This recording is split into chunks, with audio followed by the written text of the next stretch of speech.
To restate our claims again, raising the federal minimum wage from $7.25 to $10.10 will increase job growth, it will reduce poverty, and it will reduce crime. My opponent clearly didn't listen when my partner first introduced our claims and is now taking them way out of proportion. He is now saying that we're claiming to raise the minimum wage and that will help the entire country end poverty and end crime, which is none of what we said. My opponent claims that because people have more money, things will cost more, but he fails to look at the bigger story and look at what history tells us. The theory is that if the minimum wage rises, it will cause inflation. It says that corporations will raise prices in order to recuperate from their profits that were lost from the increase of the cost production. In this case, the increase of the federal minimum wage. Because employers will have to spend more of their money on their employees, they will just increase the prices to make up for it. This makes sense in theory, but that is not how it works in reality. According to economicspolicy.org, in 1980, the minimum wage was increased. It went from $2.90 to $3.10.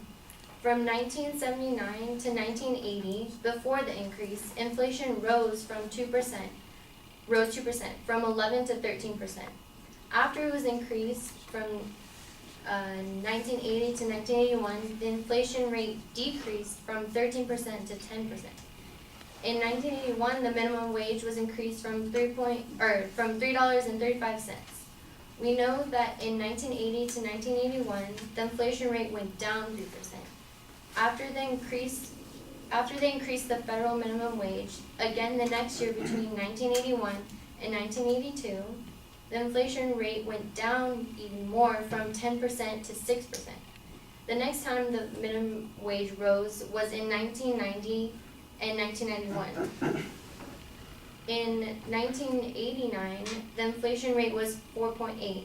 However, from 1990 to 1991, the minimum wage went up from $3.35 to $3.80, but the inflation rate was decreased by 1.2%. The next year, in 1991, the minimum wage rose from $4.25, and again, the inflation rate did not increase. It went down to 3% in 1992. So as you can see, the pattern, every time the minimum wage is increased, inflation has decreased. My opponent mentioned that there would be an increase in layoffs, but what he failed to mention is that this is only a concern of his. There are plans waiting to be put in place to ensure that those layoffs do not happen.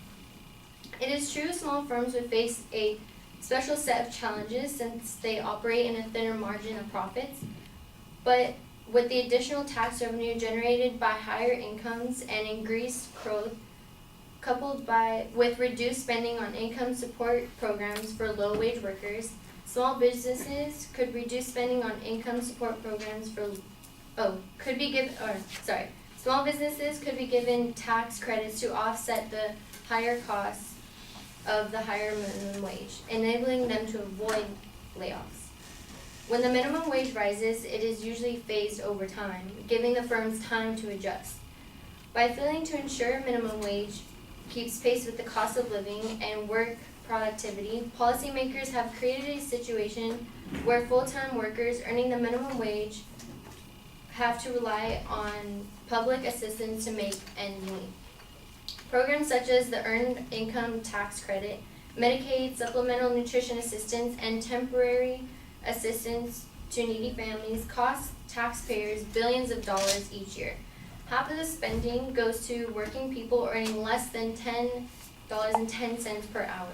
Raising the minimum wage, though, to this amount would lower welfare rolls by 1.7 million people and reduce government spending on welfare programs by $7.6 billion per year, according to Aaron Prescotti, a professor of economics at Siena College. Because work has a social dimension and is not purely an economic endeavor, many employers might keep their jobs at the higher mandated wages because of employee loyalty or trust, or the simple desire to avoid the complications of reconstructing business operations to account for fewer workers. The lesson here is to distress generalizations about what might result from the minimum wage increase within the national labor market as a whole. My opponent tried to say that raising the minimum wage would lead to an increase in crime. But at the end, he said, in a study found no significant change. This sounds contradictory to the claim that he's trying to make.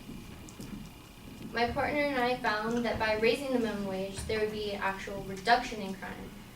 The Council of Economic Advisors, which advises the President on the national economic policy, found that higher wages for low-skilled workers reduce both property and violent crime, as well as crime among adolescents.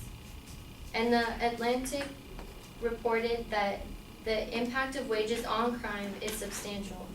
A 10 to 20% reduction in crime rates. They also found that increasing the minimum wage by to $12 by 2020 would result in a 3% to 5% decline in crime, amounting between 250,000 to 500,000 fewer crimes, and social benefit of $8 to $17 billion. So again, our claims were, to not let them get confused, was that it will reduce poverty and reduce crime, but it will increase job growth.